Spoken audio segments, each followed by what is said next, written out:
Hello, এটা হচ্ছে ইলেকট্রলাক্স fridge 165 litres. ফ্রিজটা কোনো ঠান্ডা হচ্ছিল না। কমপ্লেন এসেছিল,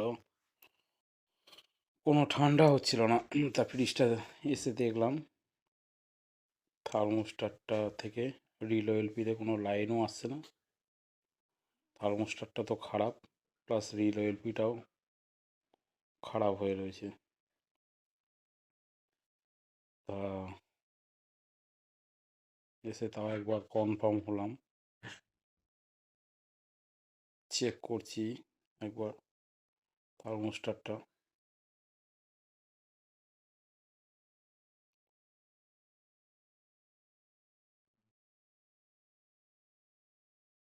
না, থার্মোস্টারটা কোনোভাবে লাইন দিয়ে দেখলাম, থার্মোস্টারটা থেকে লাইন আসছে না।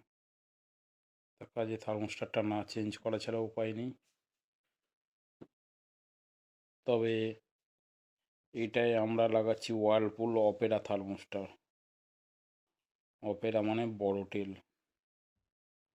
হুম, এইটাতে কখনো ওয়ার্লপুলের আরবিআই থার্মোস্টার লাগাবে না, অপেরা থার্মোস্টারটা লাগাবে, তাহলে প্রপার কাজ করবে।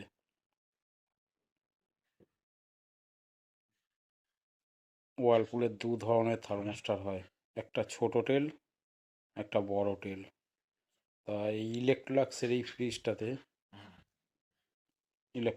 ফ্রিজটাতে বড় টেলের থার্মোস্টার আমরা লাগাই, আর লাগানোও থাকে বড় টেল কোম্পানি থেকে।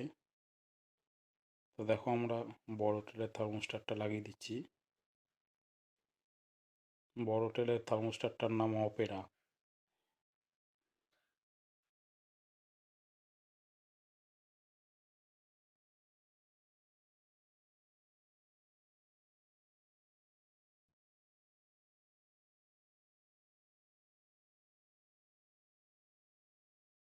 আমি এর আগের একটা ভিডিওতেও বলেছিলাম যে থার্মোস্টার যখন লাগাবে, থার্মোস্টারের টেলটা খুব সুন্দরভাবে যাতে কুলিং কয়েলের সাথে যাতে ঠেকে থাকে, তাহলে অটোমেটিক্যালি কাট আউটটা ঠিক খুব সুন্দরভাবে হবে।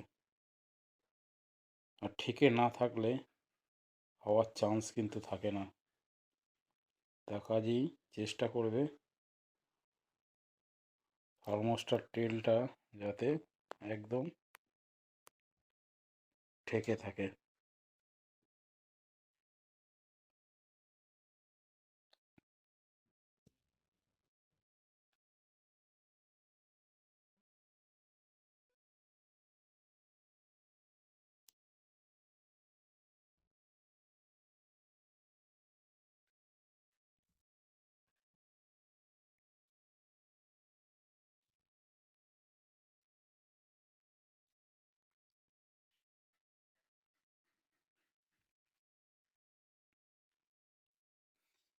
এবার লাগানো হবে থার্মোস্টার টেলটা।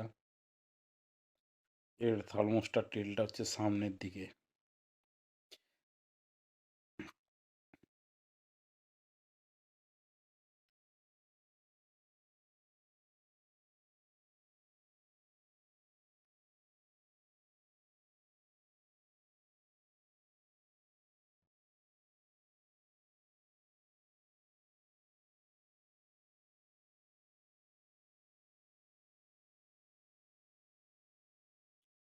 দেখো, এটা একটু লাগানো টাফ, তবে তোমরা যখনই এরকম মডেলের কখনো ফ্রিজ পাবে, খুব বুঝে লাগাবে, কেননা পেস্টিং চেম্বার একটু বেশি খোঁচাখুচি লেগে গেলে লিক হয়ে যাওয়ার চান্স থাকে। সাবধানে করবে।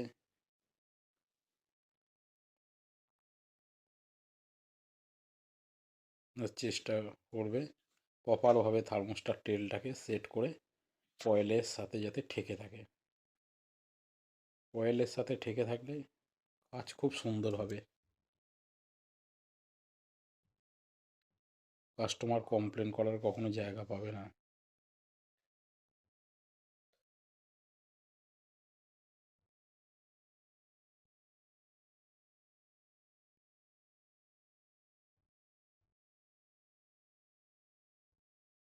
দেখো কিভাবে লাগানো হচ্ছে।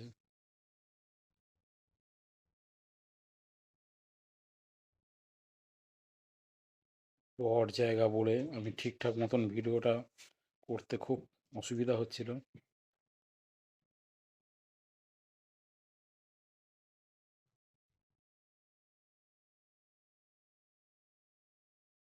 পেছনে এই যে সামনের কাজ হয়ে গেছে, পেছনে রিল এলপিটা আমরা লাগিয়ে দিলাম।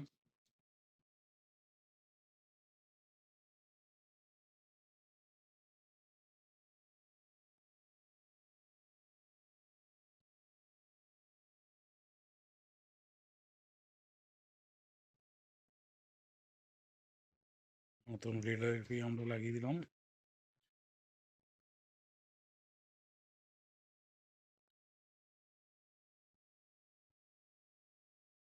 আমাদের এদিকের কাজ কমপ্লিট। ফ্রিজটা চালিয়ে দেখছি,